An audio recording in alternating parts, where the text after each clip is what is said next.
After reviewing his writings and his court decisions, and also watching the hearings held in the Judiciary Committee and the Senate side, after reviewing all of those things, I determined that he was qualified and that it was appropriate to move him forward as a candidate for the United States Supreme Court. What was done to Judge Merrick Garland last year was wrong.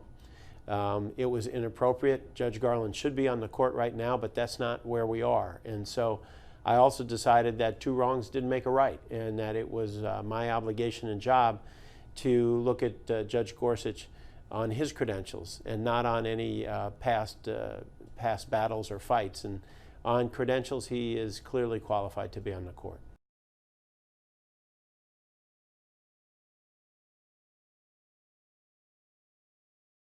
You know, my job is to be the U.S. Senator for the people of Indiana, not for a Democrat Party or a Republican Party. I don't work for other senators.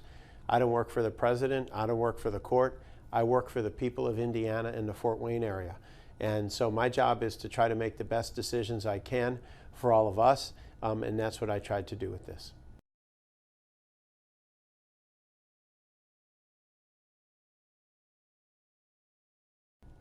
It was great to do. I've worked for a while with my friend John Bozeman, the Republican senator from Arkansas.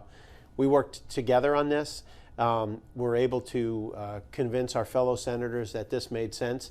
And so there'll be a spot on the National Mall for a memorial for all of our Gulf War veterans, for those who never came home, for those who sacrificed for our nation, and will always know forevermore of the incredible dedication of these men and women.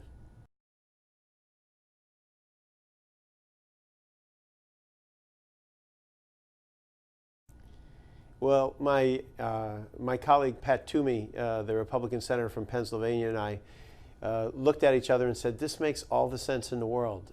And March 29th was the day chosen. It's a day that honors all of those who went and put their lives on the line in Vietnam. Over 58,000 never came home.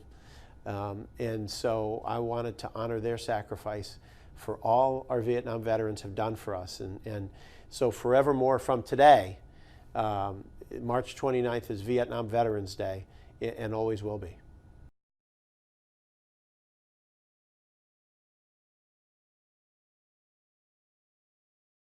He should have been removed from the National Security Council. Steve Bannon was simply a political aide to the president. The National Security Council is some of the highest ranks of decision-making in keeping our nation safe, in protecting our nation. I work on the Armed Services Committee.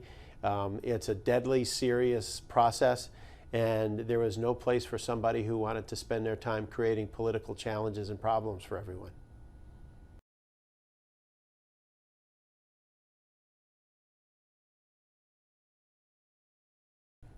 Well, it's really clear what should happen here, and that is for the Affordable Care Act to be improved.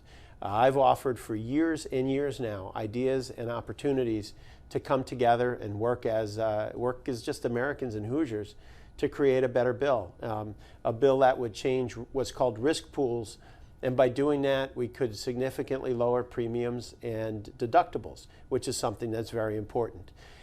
We can make some classifications of care less complicated. So for younger people, they can have catastrophic coverage only, which would create much lower premiums for them.